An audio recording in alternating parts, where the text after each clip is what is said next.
Painting one materials. Here's some paint I don't recommend.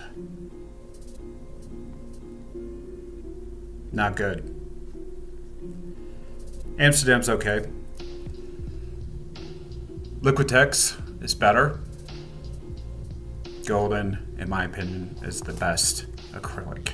There's two types of golden, one with the white tubes, one with the black tubes. The black tubes are supposed to stay wet longer, but it can sometimes be tricky. I recommend the white tubes.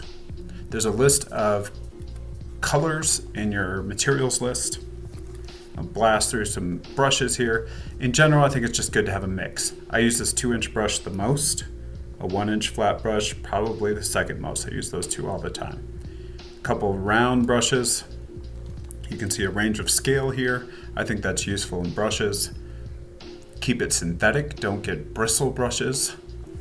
Don't get natural hair brushes. I recommend synthetic brushes for acrylic. There's good variety packs. Here's a filbert brush. That's the one that's kind of in between a flat and a round. There's good variety packs you could pick up at Target. You could pick them up at an art supply store. I'd say a mix of probably 5 or 6 brushes is good. Here's an example of the one at Target. Works fine. But you don't need the brush that is called the fan brush. Stay away from that. All right. In addition to the paint, I recommend glazing liquid. It'll make your paint transparent, really nice and thin. I really recommend it. I'll show you how it's used.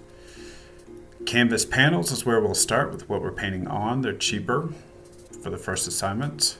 And then we'll move on to stretched canvas.